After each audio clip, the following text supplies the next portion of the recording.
Mr. Minnick helping students understand how to trace while loops using Python. Well, here we go. We have a classic little while loop with two variables, sum and I. Sum is initialized to 0. I is initialized to 1 because of those two lines of code. And then here's how a while loop works. You have what's called a control expression that's either true or false. I like to put my control expressions in a set of parentheses, even though that's optional. So you ask yourself, is I less than 4 at this time during this computer program? Well, I is currently 1, and 1 is less than 4, so because that's true, we do go through the loop. And the body of the loop is the indented statements, and sum equals sum plus 1. We always evaluate from right to left. And whatever sum is over here on the right-hand side, it's 0 right now according to my notes. 0 plus 1 simplifies to the number 1, of course. It plugs in over here from right to left into the variable sum. So in other words, sum gets overwritten with the value 1. And the next line of code that we have to execute is the I equals I plus 1 line of code. And that tells us to work from right to left. So you go find what the current value of I is. It's 1. We put that little 1 in there. 1 plus 1 is 2. That 2 goes from right to left and plugs in then over here for the variable I. So that gets crossed out and we turn that into a 2. Now we're not done yet because this is what a while loop does. It loops. It iterates. It loops back up to the top. And now you check the control expression again. You ask yourself, is I less than 4? Well, in this case, it is. 2 is less than 4, so you go through the loop again. And sum plus 1 bumps sum up to 2. This I plus 1 bumps I up to 3, crossing those old numbers out. You loop back up to the top. You calmly inspect the control expression, and you ask yourself, is 3 less than 4? It is, so you do go through the loop again. And sum plus 1, sum bumps up to 3. I plus 1, I increments to 4. So I does reach 4 because you were in the body of the loop and you had to execute both lines of code, and I did go from 3 to 4. Now, only now, does it loop back up to the top and check the control expression for true or falseness. And at this moment in time, I, which is 4, plug that 4 in just to understand how it works. 4, you ask yourself, is 4 true or false? Is 4 less than 4? That's a false. No, that's a false expression. Just like an if statement. And if it's false, you don't execute the body code. Just like an if statement. Well, we had fun while it lasted. This loop did iterate a bunch of times. But now we're finished, and we don't even not even one last time do we go through the body of this loop. If there's more code left in this theoretical program, we would execute the code that's down here, but not these two statements. So I like you to circle final values on these kind of worksheets. So circle the 3, please, and circle the 4. Note that this is different from how a for loop works when it uses the range function. The variable I on a previous worksheet doesn't hit 4 as a final answer. It stops. If you look at a former worksheet where it almost reached 4, but it doesn't. Okay, let's move on and do the rest of these examples. In number 2, sum is 0 and I is 11, so that's done. Control expression right now is true. 11 is less than 14. This is just a shortcut way to add 1 from right to left. You just add that in. So sum has 1 added to it. I increments to 12. We go around the loop. 12 is less than 14, that's true. So I gets one more, sum rather gets 1 more added to it. Now I gets 1 more added to it. Let's do these things in the right order and be careful. Then we go back up to the top, and 13 at this moment is less than 14. So we add 1 more to sum, and we add, because of this line of code, we add 1 more to I. We go back up to the top because we've finished iterating on that iteration. We go back up to the top, and at this moment, I, which is currently 14, is not less than 14. So at this moment, we evaluate or simplify to a false, and we do not execute the body code anymore. And these are your final two values in exercise number 2. Number 3, sum is 0 and I is initialized to 1. I is less than 5 right now, so we add 1 to sum.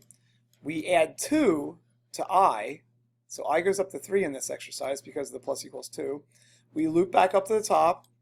3 is indeed less than 5, so we go through the loop again on this exercise. Sum plus 1 is up to 2. I goes up by 2 more to 5.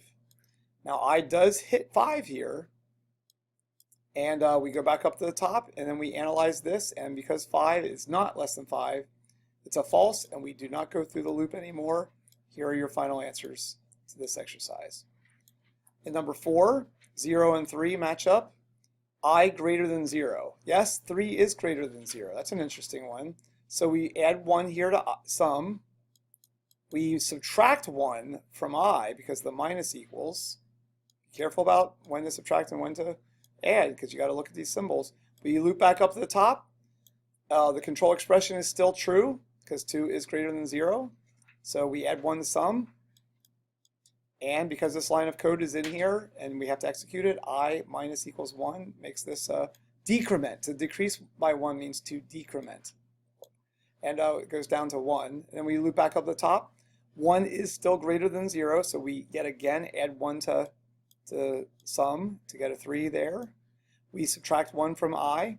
It takes it down to 0. We go back up to the top, and at this moment, since I is currently equal to 0, and we analyze this carefully, 0 greater than 0 is a false expression, so we don't do anything more in that exercise, circling the 3 and 0 as your final answers in those two columns. Number 5, sum equals 0, I equals 1 again, I less than 4, that's true. So we do execute the body at least once. Now this is interesting. We take whatever I currently is, which is 1, and we add it into sum because that's how it works from right to left. So sum bumps up to 1. Then we add 1 to I, so that bumps up to 2. But here's where it gets interesting. We loop back up to the top.